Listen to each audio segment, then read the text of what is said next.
ಎಲ್ರಿಗೂ ನಮಸ್ಕಾರ ರೀ. ಎಲ್ಲರೂ ಹೆಂಗದಿರಿ? ಎಲ್ಲರೂ ಆರಾಮದಿರಿ ಅಂತ ಭಾವಿಸ್ತೀನಿ. ನಾನು ಕೂಡ ಆರಾಮದಿ ನೋಡ್ರಿ. ಇವತ್ತಿನ ಒಂದು ಹೊಸ ರೆಸಿಪಿ ಏನಪ್ಪ ಅಂತಂದ್ರೆ, ಈ ಹೂಕೋಸಿನಿಂದ ಯಾವ ರೀತಿ ಒಂದು ಪಲ್ಯನ ಮಾಡೋದು ಅಂತಂದು ತೋರಿಸ್ಕೊಡ್ತೇನೆ ರೀ. ಸಿಂಪಲ್ ಆಗೈತ್ರಿ ಇದು ಪಲ್ಯ. ಯಾವ ರೀತಿ ಮಾಡೋದು ಅಂತ ನೋಡೋಣ ಬರ್ರಿ. ಇವಾಗ ನಾನು ಈ ಹೂಕೋಸನ್ನ ಒಂದು ಸ್ವಲ್ಪ ಬಿಸಿ ನೀರನ್ನು ಕುದಿಸಿ ಇಟ್ಕೊಂಡಿದ್ದೆ, ಅಂದರೆ ಬಿಸಿ ನೀರು ಕಾಸಿ ಇಟ್ಕೊಂಡಿದ್ದೆ ರೀ. ಅದಕ್ಕೆ ಇದನ್ನು ಸಣ್ಣ ಸಣ್ಣದಾಗಿ ಕಟ್ ಮಾಡ್ಕೊಂಡು ಅದಕ್ಕೊಂದು ಸ್ವಲ್ಪ ಉಪ್ಪು ಮತ್ತು ಅರಿಶಿನ ಹಾಕಿ ಬಿಸಿನೀರೊಳಗೆ ಹಾಕಿ ಒಂದು 2-3 ನಿಮಿಷ ಅಥವಾ ಒಂದು 5 ನಿಮಿಷ ನಾನು ಇದನ್ನು ಹಿಂಗೆ ಬಿಡ್ತೀನಿ ರೀ. ಇದನ್ನೆಲ್ಲದನ್ನು ಮಿಕ್ಸ್ ಮಾಡ್ಕೊಳಕತ್ತೀನಿ. ಅದಕ್ಕೀಗ ಒಂದು ಮಸಾಲನ ರುಬ್ಕೊಳ್ಳೋಣ ರೀ. ಅದಕ್ಕೆ ಒಂದು ಸಣ್ಣ ಮಿಕ್ಸಿ ಜಾರ್ ತೊಗೊಂಡು ಅದಕ್ಕೆ ಸ್ವಲ್ಪ ಹಸಿ ಕೊಬ್ಬರಿ ಹಾಗೆಯೇ ಶುಂಠಿ ಬೆಳ್ಳುಳ್ಳಿನ ತೊಗೊಂಡಿದ್ದೀನಿ ರೀ. 1 ಇಂಚಿನಷ್ಟು ಶುಂಠಿ ಹಾಗೆಯೇ ಒಂದು 4-5 ಬೆಳ್ಳುಳ್ಳಿನ ತೊಗೊಂಡು ಸ್ವಲ್ಪ ಜೀರಿಗೆ ಹಾಕ್ಕೊಂಡು ಮಿಕ್ಸ್ ಮಾಡ್ಕೊಂಡು ಬಂದಿದ್ದೀನಿ ರೀ. ಅದೆಲ್ಲದು ಚೆನ್ನಾಗಿ ಮಿಕ್ಸ್ ಆದ ನಂತರ ಇದಕ್ಕೆ 1-2 ಟೊಮ್ಯಾಟೊನ ಹಾಕ್ಕೊಂಡು ರುಬ್ಬಿ ಇಟ್ಕೊತಾ ಇದ್ದೀನಿ. ಇವಾಗ ಒಂದು 4 ಹಸಿರು ಮೆಣಸಿಕಾಯಿನ ಹಾಕ್ಕೊಂಡು ರುಬ್ಕೊತಾ ಇದ್ದೀನಿ. ಖಾರಕ್ಕಾಗಿ ನಾನು ಹಸಿರು ಮೆಣಸಿಕಾಯಿ ಹಾಕ್ಕೊಂಡಿದ್ದೀನಿ. ನೀವು ಮೆಣಸಿಕಾಯಿ ಇಲ್ಲ ಅನ್ನೋರು ಖಾರ ಕೂಡ ಉಪಯೋಗಿಸ್ಕೋಬೋದು. ಖಾರ ಯಾವಾಗ ಉಪಯೋಗಿಸ್ಕೋಬೇಕು ಅಂತಂದ್ರೆ, ಈ ಎಣ್ಣೆನ ನಾವು ಎಣ್ಣೆ ಹಾಗೆಯೇ ಇದು ಮಸಾಲೆ ಪದಾರ್ಥಗಳನ್ನೆಲ್ಲ ಹಾಕ್ತೀವಲ್ರಿ, ಆವಾಗ ನೀವು ಎಣ್ಣೆ ಒಳಗೆ ಖಾರನ ಹಾಕ್ಕೊಂಡ್ರೆ ಟೇಸ್ಟ್ ಎಕ್ಸಲೆಂಟ್ ಇರ್ತೈತೆ ನೋಡಿರಿ. ಇವಾಗ ನೋಡ್ರಿ, ನಾನು ಎಣ್ಣೆ ಕಾಯೋದಕ್ಕೆ ಇಟ್ಕೊಂಡಿದ್ದೆ ಒಂದು ಬಾಣಲಿ ಒಳಗೆ. ಅದಕ್ಕೆ 1-2 ಈರುಳ್ಳಿನ ಹೆಚ್ಚಿ ಹಾಕ್ಕೊಂಡಿದ್ದೀನಿ, 1 ಪಲಾವ್ ಎಲೆ, 1-2 ಚಕ್ಕೆನ ಹಾಕ್ಕೊಂಡಿದ್ದೀನಿ. ಹಾಗೇನೆ ಅದಕ್ಕೆ 1 ಚಮಚದಷ್ಟು ನಾನು ಖಾರದ ಪುಡಿ ಸ್ವಲ್ಪ ಕಲರಿಗೋಸ್ಕರ ಹಾಕ್ಕೊಂಡಿದ್ದೀನಿ. ಖಾರ ಇವಾಗಲೇ ನಾನು ಹಸಿರು ಮೆಣಸಿಕಾಯಿನ ಹಾಕ್ಕೊಂಡಿದ್ದೀನಿ. ಹಾಗೆಯೇ 1-2 ಟೇಬಲ್ ಸ್ಪೂನ್ ಆಗುವಷ್ಟು ಧನಿಯಾ ಪೌಡರ್ ಹಾಕ್ಕೊಂಡಿದ್ದೀನಿ, 1 ಟೇಬಲ್ ಸ್ಪೂನ್ ಆಗುವಷ್ಟು ಗರಂ ಮಸಾಲ ಹಾಕ್ಕೊಂಡಿದ್ದೀನಿ.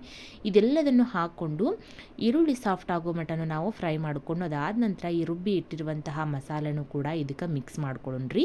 ಚಂದಾಗ ಮಿಕ್ಸ್ ಮಾಡಿಕೊಂಡು ಒಂದು ಸತಿ ಇದನ್ನು ಕೂಡ ನಾವು ಎಣ್ಣೆ ಒಳಗೆ ಚಂದಂಗೆ ಫ್ರೈ ಮಾಡ್ಕೊಂಡು ಬಿಡೋಣ್ರಿ. ಅಂದ್ರೆ ಸ್ವಲ್ಪ ಹಸಿ ವಾಸನೆ ಇತ್ತಂದ್ರೆ ಅದು ಶುಂಠಿ ಬೆಳ್ಳುಳ್ಳಿದು ಅದು ಕೂಡ ಹೋಗ್ಬಿಡ್ತೈತಿ.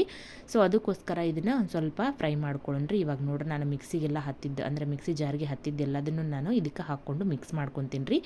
ಈ ರೀತಿ ಕುದ್ದಾದ ನಂತರ ಸ್ವಲ್ಪ ನನ್ನ ಕಡೆ ಹಸಿರು ಬಟಾಣಿ ಉಳ್ದಿತ್ರಿ. ಸೊ ಅದನ್ನು ಕೂಡ ಇದಕ್ಕೆ ಸೇರಿಸ್ಕೊತಾನೆ ರೀ. ಇದ್ರೆ ಹಾಕೋರಿ, ಇದು ಕಂಪ್ಲೀಟ್ಲಿ ಆಪ್ಷನಲ್. ನಿಮಗೆ ಬೇಕಿದ್ದರೆ ಹಾಕ್ಕೊಳ್ಳಿ, ಬಟಾಣಿ ಇದ್ದರೆ ಹಾಕ್ಕೊಳ್ಳಿ, ಇಲ್ಲ ಅಂದರೆ ಹಾಕ್ಕೊಳ್ಳೋದಕ್ಕೆ ಹೋಗಬೇಡಿ. ಇದು ಹೂಕೋಸು ಏನಿದೆ ಅಲ್ವಾ, ಇದನ್ನಷ್ಟೇ ನೀವು, ಈ ಫ್ಲವರ್ ಅಷ್ಟೇ ನೀವು ಹಾಕ್ಕೊಂಡು ಮಾಡ್ಕೋಬೋದು.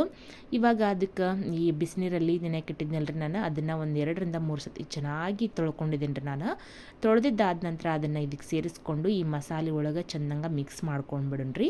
ಮಿಕ್ಸ್ ಆಗಿದ ನಂತರ ನಾನು ಮಿಕ್ಸಿ ಜಾರ್ಗೆ ಸ್ವಲ್ಪ ನೀರನ್ನು ಹಾಕ್ಕೊಂಡು, ನಿಮ್ಗೆ ಕ್ವಾಂಟಿಟಿ ಎಷ್ಟು ಬೇಕು ನೋಡಿರಿ ನೀರಿಂದು, ಅಷ್ಟು ನೀವು ನೋಡಿಕೊಂಡು ಹಾಕೋರಿ. ನಿಮ್ಗೆ ತಿಕ್ನೆಸ್ ಆಗಿ ಬೇಕಂದರೆ ಸ್ವಲ್ಪ ನೀರು ಹಾಕ್ಕೊಂಡು ಕುದಿಸ್ಕೊರಿ. ಅದಾದ ನಂತರ ಇದಕ್ಕೆ ನಾನು 1 ಟೇಬಲ್ ಸ್ಪೂನ್ ಆಗುವಷ್ಟು ಉಪ್ಪನ್ನು ಹಾಕ್ಕೊಂಡಿದ್ದೀನಿ ರೀ. ರುಚಿಗೆ ಉಪ್ಪು ನೋಡಿಕೊಂಡು ಹಾಕೋರಿ. ಇದು ಚೆನ್ನಾಗಿ ಕುದ್ದಿದ ನಂತರ ನಾನು ಸ್ವಲ್ಪ ಕಸ್ತೂರಿ ಮೆಂತೆ ಹಾಗೆಯೇ ಸ್ವಲ್ಪ ಕೊತ್ತಂಬರಿ ಸೊಪ್ಪನ್ನು ಹಾಕಿ ಮತ್ತೆ ಚೆನ್ನಾಗಿ ನಾನು ಮಿಕ್ಸ್ ಮಾಡ್ಕೊತಾ ಇದ್ದೀನಿ ನೋಡಿರಿ. ಇದಿಷ್ಟು ಮಿಕ್ಸ್ ಮಾಡಿಕೊಂಡು ಇದು ಚೆನ್ನಾಗಿ ಕುದಿಬೇಕ್ರಿ. ಇದು ಕುದಿದ ನಂತರ ಚೆನ್ನಾಗಿ ಕುದ್ದಿದ ನಂತರ ನಾನು ಚಪಾತಿ ಜೊತೆಗೆ ಸರ್ವ್ ಮಾಡ್ಕೊತೇನೆ ರೀ. ಇದನ್ನು ನಿಮ್ಗೇನಾದರೂ ಈ ರೆಸಿಪಿ ಇಷ್ಟ ಆಗಿತ್ತಂದ್ರೆ ನೀವು ಒಂದ್ಸಲ ಟ್ರೈ ಮಾಡಿರಿ. ಮತ್ತೊಂದು ಹೊಸ ರೆಸಿಪಿಯೊಂದಿಗೆ ನಾನು ನಿಮ್ಮನ್ನ ಭೇಟಿ ಆಗ್ತೇನೆ ರೀ. ಎಲ್ಲರಿಗೂ ನಮಸ್ಕಾರ ರೀ. ಹಂಗನೇ ಯಾರೆಲ್ಲ ನನ್ನ ಚಾನಲ್ನ ಹಂಗೆ ನೋಡಾತ್ತೀರಿ ನೋಡ್ರಿ, ಒಂದು ಸಬ್ಸ್ಕ್ರೈಬ್ ಮಾಡ್ಕೊಂಡು ನೋಡ್ಕೊಳ್ಳಿ. ಪಕ್ಕದಲ್ಲಿರುವಂತಹ ಬೆಲ್ ಐಕನನ್ನು ಕೂಡ ಕ್ಲಿಕ್ ಮಾಡಿರಿ. ನಾನು ಹಾಕುವಂಥ ಹೊಸ ವಿಡಿಯೋಗಳ ನೋಟಿಫಿಕೇಷನ್ ಮೊದಲು ನಿಮ್ಗೆ ಬಂದು ತಲುಪ್ತಾವ್ರಿ. ನೀವು ನೋಡ್ಬೋದು ನನ್ನ ವಿಡಿಯೋನ. ಮತ್ತೊಂದು ಹೊಸ ರೆಸಿಪಿಯೊಂದಿಗೆ ಸಿಗೋಣಂತ್ರಿ. ಎಲ್ರಿಗೂ ನಮಸ್ಕಾರ ರೀ. Thank you for watching.